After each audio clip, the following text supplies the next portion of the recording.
It was pretty intense. Yeah, yes. I think You have? I'm mostly to, okay, they got 3 out of 4. Okay. They got 3 out of 4 in Florida. That's great for them.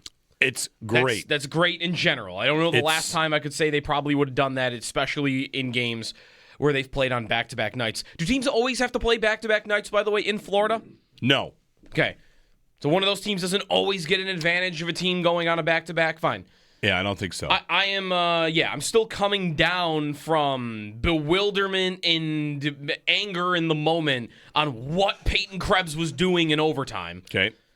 To That'll happen. A place of zen of they're 7 points clear.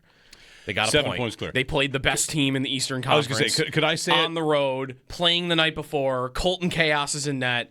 And he actually, I thought, was really good from almost the entirety of the game. Colten Chaos, baby. Yeah, I think I should feel good. I should feel good about right. If you are having trouble feeling good, allow me to lay it out like this.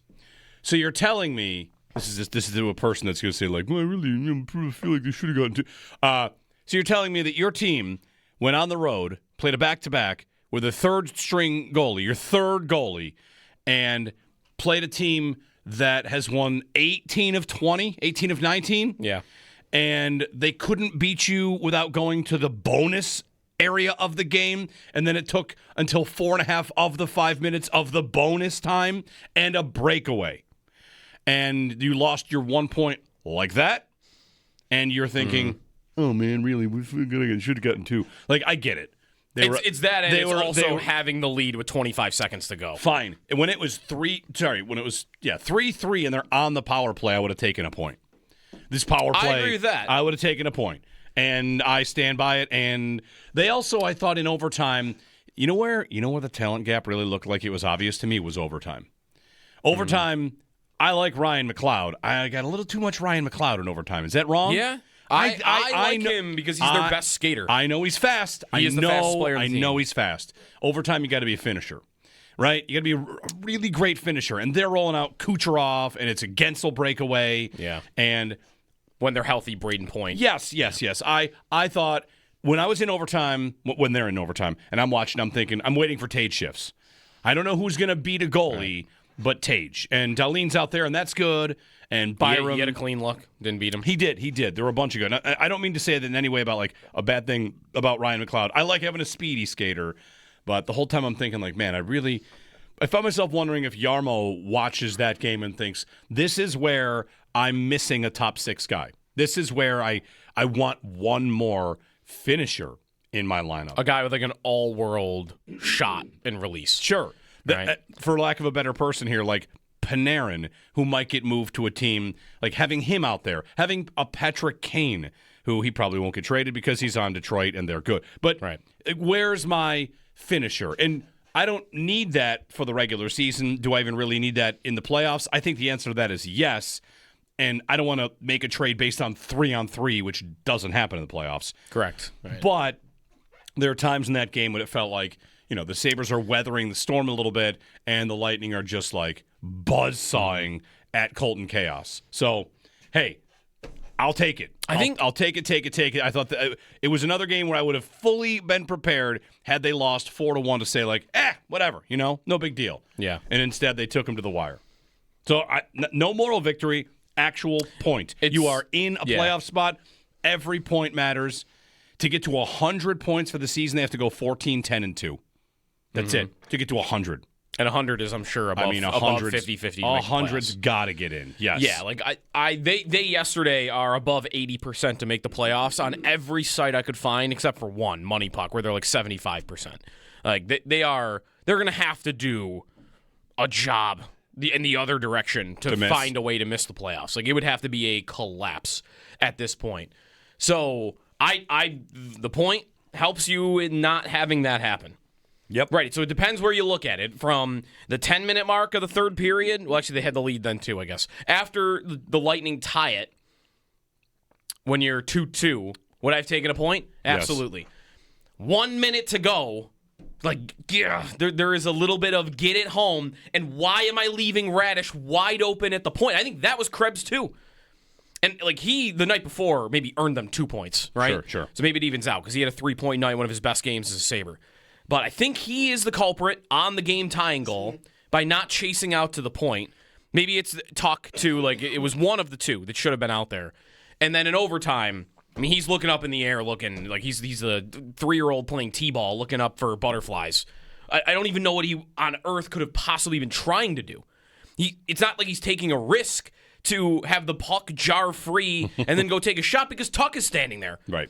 If the puck comes out from where Dahlin is, Tuck is in alone. So you're not doing anything by staying in the zone. I guess that single play was so bad for me that it's having me get to the 3 and 4. I'm going to get there though. Well then, I've got the standings open right now, and I'm looking at it. You got to feel great. I'm feeling great. You got to feel great. Well then, make my point about McLeod about Krebs. Someone that makes it so it's not Krebs in overtime. Krebs not a finisher. Not a finisher. Good skater. Right. Not a good passer. Not a finisher. Yeah. The Sabres sit in third in the Atlantic, 2 points behind Detroit with a game in hand, and they play Pittsburgh tomorrow. Yep. And then go to the break. So, listen, the good news about winning in Florida and then beating the Panthers and then getting a point against Tampa is, I don't want to say that the Pittsburgh game doesn't matter, but we had kind of wondered there, boy, you don't want to go to the break limping in after having such an incredible stretch, and I think that fear is gone. You lose to Pittsburgh, all right, that's a rough finish at the end of it, but this stretch that they're on is one of the best stretches in NHL history, the best stretch in franchise history, and you just played a team that's on a stretch that is equal to what you've done. Right. It felt huge. You want to know something else funny about last night's game? The number of people saying, check out this Eastern Conference final preview. And I did not tweet back to all of them to say, that probably can't happen, by the way. It's actually, I think, impossible. Well, if they finish in the 3 spot, it is impossible for that to happen. They'd have to get matched up with Carolina in the first round. Yes. You'd have to drop down to a wild card. Right. That's the only way. The only way to happen is if you drop into a wild card and then play Carolina in the first round and then both those teams. Yeah, but if you're in the division, if the playoffs started today, you could not play Tampa in the conference final. I did see the take yesterday. I don't know if we're ready for this yet. This is more like an April 10th conversation, maybe, of purposely dropping to the wild card spot that gets you into the Metro bracket because the Metro is way worse than the Atlantic. I will listen to that. I will listen. Would you rather be the wild card playing the Metro? Let's go ahead and scout that against Pittsburgh tomorrow. The Penguins lost last night to the Islanders. Yep. Basically, you find a way to beat Carolina, who underachieves in the playoffs a lot. True, but usually they and then you get a second-round series against the Islanders. Take it. Or the Penguins. And then the next thing you know, you're the Patriots. And you're all the way there. There you go. And you didn't beat anybody. Yeah. Well, if you're fully the Patriots, you'd be playing a backup goalie by the time you get to the Eastern Conference Finals. Backup forwards, too. And backup forwards. Pretty rough. Tonight, if you're looking for, out-of-town scoreboard watching, Bruins-Panthers.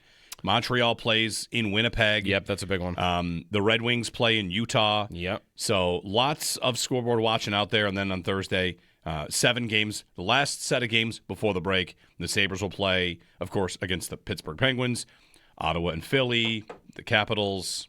We also have to watch the Blue Jackets, I guess, too. All right. Well, hey, Well, kind of. I pointed this out on Twitter yesterday, that the gap right now between the Sabres and the first team out depends who you're looking at. Columbus and Washington. Because they're in the Metro, just them catching you isn't enough for you to lose a spot. They wouldn't go into your wild card spot. Because right now, you're above Pittsburgh and the Islanders. So basically, to be caught by a Metro team, to lose a wild card spot to a Metro team, you would need to be caught by multiple of them. You have to be caught by Pittsburgh, the Islanders, and Columbus to have that happen. So, it's a 7-point gap on Toronto, but Washington and Columbus sitting there, it's more than a 7-point cushion, because it's a 7-point cushion and you have to be caught by Pittsburgh and the Islanders at the same time that they catch you. Right, because if Columbus were to just go ahead and leap into a playoff spot with 2 straight wins, it would knock a Metro team out first before it knocks out a wild card team. If they went on, they're already on a 6-game win streak. If they won their next 7 between now and after the break, they'll get into a spot. Guess whose spot it won't be? Under no circumstances will it be your spot. They fired a coach and got red hot. Yeah, that's right. They won a couple months ago? 10 of 11? Yeah, fired a coach. Or a month ago? Well, 803-0550 and 1-888-550-2550. You got 2 goals from Matthias Samuelsson on a back-to-back in Tampa with Colten Chaos in net and got a point. He's got 11 now. 11. 11 goals. Colten Ellis, chaos agent. I'm telling you, if you just, he's like, watching him play goal is like taking smelling salts. I know he saved 3 goals, whatever his goals above expected. I've said this before. I want a different metric for him. I expect every shot to go in. He's all over the place. He did fall into his own net a couple of times. He's trying to dive. Every time that they throw it, it's like, honestly, watching him play net, and again, he played well. I'm not trying to take anything from him other than the experience of watching him play. It's like watching a goalie in soccer manage the net on a corner kick. That's how much net I feel like I see when he plays. I feel like I see a soccer net behind him because he's just everywhere. And there's a save, and he's trying to dive on it, and there's 10 bodies around, and he's not even at the top of the crease. He's above the top of the crease. Mm-hmm. Holy cow, what an experience. It is something to behold. He was just a little bit above expected, like 0.2. Okay, good. All right, fine. So he played fine. Yeah, he played fine. If not for the Olympic break, which we'll get Lion tomorrow against Pittsburgh. If not for the Olympic break, he'd be playing a bunch. Like, Luukkonen is going to miss the Olympics. We know that now. Mm-hmm. So Ukko-Pekka Luukkonen misses the Olympics, and he'll take this time to get healthy. Hopefully the Sabres, can use this time to get healthy. Tage and Dahlin will go, and that's it. So, like, you two stay healthy, be well, win gold, and come back healthy for the stretch run.